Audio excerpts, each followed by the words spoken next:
The Odyssey by Homer, translated by Samuel Butler, Book 18.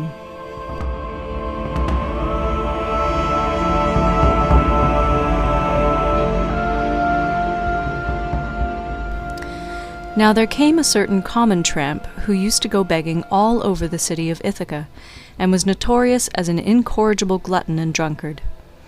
This man had no strength nor stay in him, but he was a great hulking fellow to look at. His real name, the one his mother gave him, was Aeneas, but the young men of the place called him Irus, because he used to run errands for anyone who would send him. As soon as he came, he began to insult Ulysses, and to try and drive him out of his own house. "Be off, old man," he cried, "from the doorway, or you shall be dragged out neck and heels. Do you not see that they are all giving me the wink, and wanting me to turn you out by force? Only I do not like to do so. Get up, then, and go of yourself, or we shall come to blows." Ulysses frowned on him and said, "My friend, I do you no manner of harm. People give you a great deal, but I am not jealous. There is room enough in this doorway for the pair of us, and you need not grudge me things that are not yours to give. You seem to be just such another tramp as myself, but perhaps the gods will give us better luck by and by.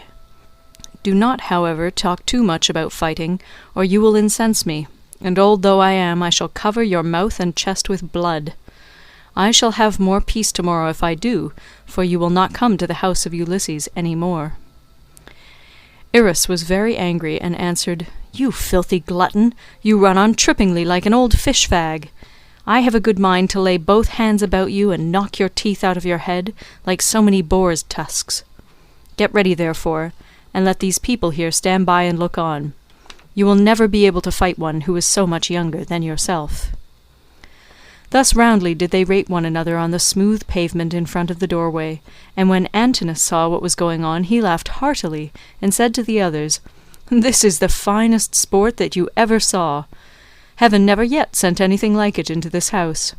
The stranger and Irus have quarrelled, and are going to fight. Let us set them on to do so at once." The suitors all came up laughing, and gathered round the two ragged tramps. "Listen to me," said Antinous. "There are some goats' paunches down at the fire, which we have filled with blood and fat, and set aside for supper. He who is victorious, and proves himself to be the better man, shall have his pick of the lot. He shall be free of our table, and we will not allow any other beggar about the house at all." The others all agreed, but Ulysses, to throw them off the scent, said, "Sirs, an old man like myself, worn out with suffering, cannot hold his own against a young one. But my irrepressible belly urges me on, though I know it can only end in my getting a drubbing. You must swear, however, that none of you will give me a foul blow to favour Irus, and secure him the victory." They swore as he told them, and when they had completed their oath, Telemachus put in a word and said, "Stranger, if you have a mind to settle with this fellow, you need not be afraid of any one here. Whoever strikes you will have to fight more than one. I am host, and the other chiefs, Antinous and Eurymachus, both of them men of understanding, are of the same mind as I am." Every one assented, and Ulysses girded his old rags about his loins, thus baring his stalwart thighs, his broad chest and shoulders, and his mighty arms.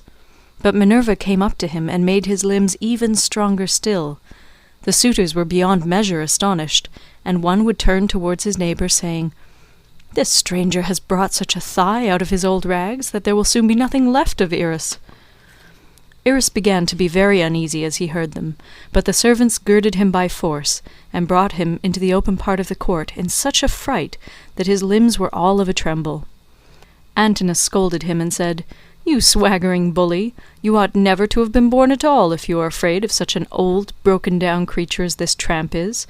I say, therefore, and it shall surely be, if he beats you and proves himself the better man, I shall pack you off on board ship to the mainland, and send you to King Echetus, who kills every one that comes near him.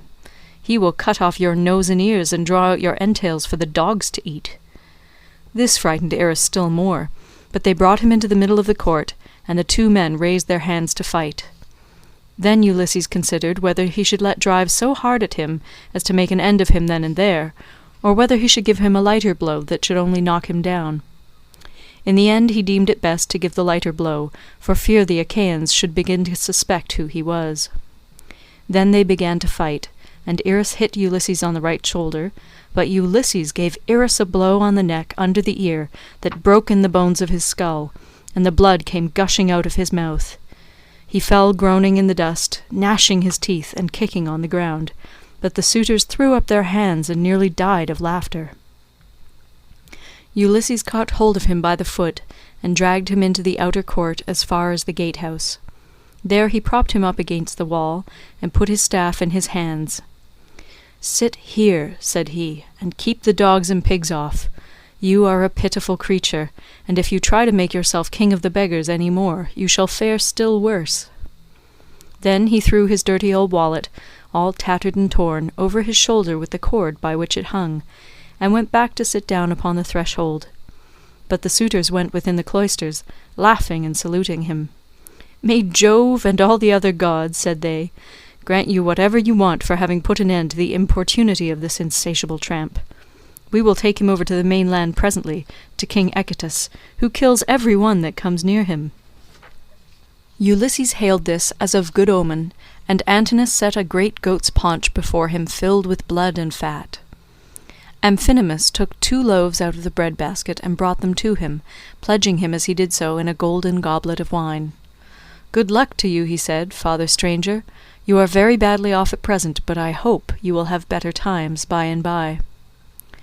To this Ulysses answered, "Amphimenus, you seem to be a man of good understanding, as indeed you may well be, seeing whose son you are. I have heard your father well spoken of. He is Nisus of Dulichium, a man both brave and wealthy. They tell me you are his son, and you appear to be a considerable person. Listen, therefore, and take heed to what I am saying. Man is the vainest of all creatures that have their being upon earth. As long as heaven vouchsafes him health and strength, he thinks that he shall come to no harm hereafter, and even when the blessed gods bring sorrow upon him, he bears it as he needs must, and makes the best of it, for God Almighty gives men their daily minds day by day. I know all about it, for I was a rich man once, and did much wrong in the stubbornness of my pride, and in the confidence that my father and my brothers would support me. Therefore let a man fear God in all things always, and take the good that heaven may see fit to send him without vainglory. Consider the infamy of what these suitors are doing. See how they are wasting the estate, and doing dishonour to the wife of one who is certain to return some day, and that too not long hence. Nay, he will be here soon. May heaven send you home quietly first, that you may not meet with him in the day of his coming. For once he is here, the suitors and he will not part bloodlessly." With these words he made a drink offering, and when he had drunk he put the gold cup again into the hands of Amphimenus, who walked away serious and bowing his head, for he foreboded evil. But even so he did not escape destruction, for Minerva had doomed him fall by the hand of Telemachus. So he took his seat again at the place from which he had come. Then Minerva put it into the mind of Penelope to show herself to the suitors, that she might make them still more enamoured of her, and win still further honour from her son and husband. So she feigned a mocking laugh, and said, "Eurynome, I have changed my mind, and have a fancy to show myself to the suitors, although I detest them. I should like also to give my son a hint that he had better not have anything more to do with them. They speak fairly enough, but they mean mischief." "My dear child," answered Eurynome, "all that you have said is true. Go and tell your son about it, but first wash yourself and anoint your face. Do not go about with your cheeks all covered with tears. It is not right that you should grieve so incessantly, for Telemachus, whom you have always prayed that you might live to see with a beard, is already grown up." "I know, Eurynome," replied Penelope, "that you mean well, but do not try and persuade me to wash and to anoint myself, for heaven robbed me of all my beauty on the day my husband sailed. Nevertheless, tell Autonoe and Hippodamia that I want them. They must be with me when I am in the cloister. I am not going among the men alone. It would not be proper for me to do so." On this the old woman went out of the room to bid the maids go to their mistress. In the meantime Minerva bethought her of another matter, and sent Penelope off into a sweet slumber. So she lay down on her couch, and her limbs became heavy with sleep. Then the goddess shed grace and beauty over her that all the Achaeans might admire her. She washed her face with the ambrosial loveliness that Venus wears when she goes dancing with the Graces. She made her taller and of a more commanding figure, while as for her complexion it was whiter than sawn ivory. When Minerva had done all this, she went away, whereon the maids came in from the women's room and woke Penelope with the sound of their talking. "Oh, what an exquisitely delicious sleep I have been having," said she, as she passed her hands over her face. "In spite of all my misery. I wish Diana would let me die so sweetly now, at this very moment, that I might no longer waste in despair for the loss of my dear husband, who possessed every kind of good quality, and was the most distinguished man among the Achaeans." With these words she came down from her upper room, not alone, but attended by 2 of her maidens, and when she reached the suitors, she stood by one of the bearing posts supporting the roof of the cloister, holding a veil before her face, and with a staid maid servant on either side of her. As they beheld her, the suitors were so overpowered, and became so desperately enamoured of her, that each one prayed he might win her for his own bedfellow. "Telemachus," said she, addressing her son, "I fear you are no longer so discreet and well conducted as you used to be. When you were younger you had a greater sense of propriety. Now, however, that you are grown up, though a stranger to look at you would take you for the son of a well-to-do father, as far as size and good looks go, your conduct is by no means what it should be. What is all this disturbance that has been going on, and how came you to allow a stranger to be so disgracefully ill-treated? What would have happened if he had suffered serious injury while a suppliant in our house? Surely this would have been very discreditable to you." "I am not surprised, my dear mother, at your displeasure," replied Telemachus. "I understand all about it, and know when things are not as they should be, which I could not do when I was younger.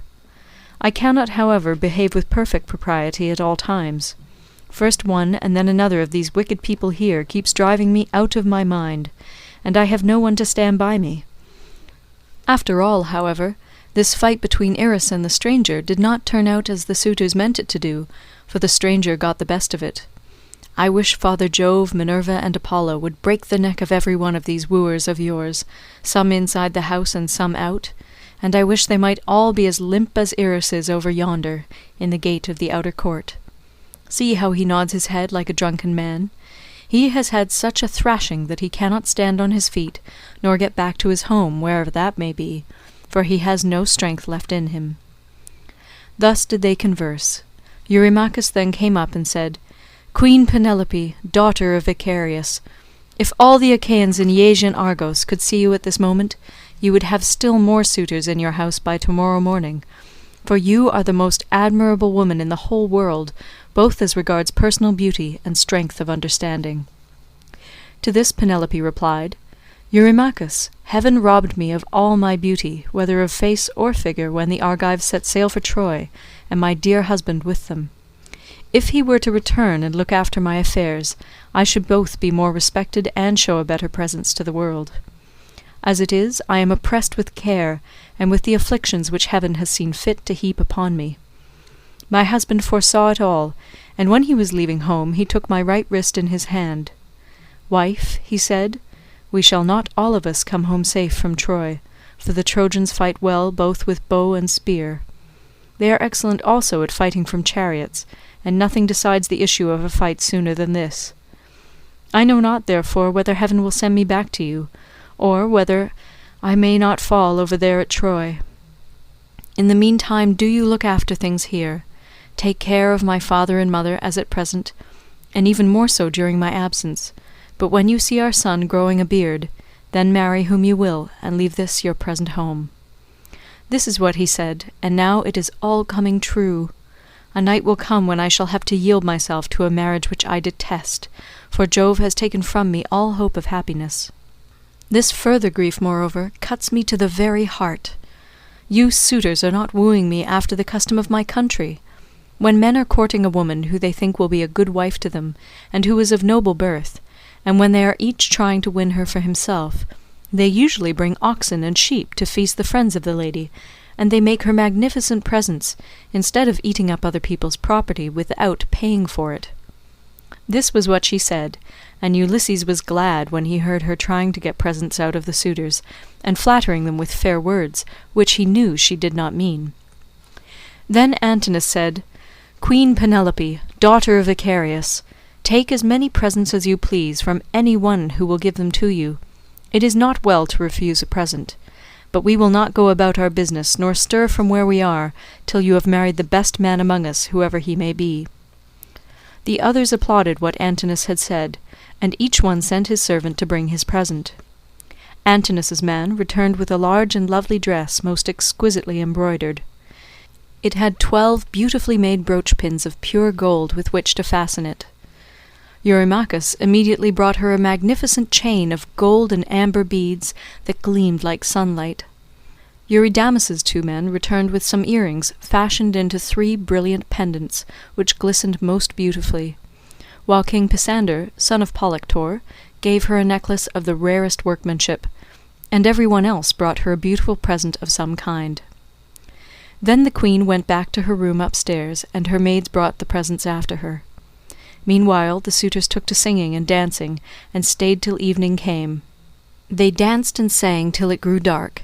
Then they brought in 3 braziers to give light, and piled them up with chopped firewood very old and dry, and they lit torches from them, which the maids held up in turn and turn about. Then Ulysses said, "Maids, servants of Ulysses, who has so long been absent, go to the queen inside the house. Sit with her and amuse her, or spin and pick wool. I will hold the light for all these people. They may stay till morning, but shall not beat me, for I can stand a great deal." The maids looked at one another and laughed, while pretty Melantho began to gibe at him contemptuously.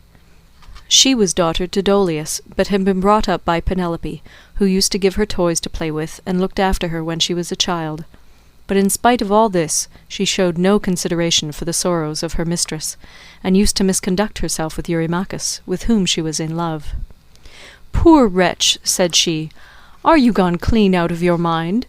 Go and sleep in some smithy or place of public gossips, instead of chattering here.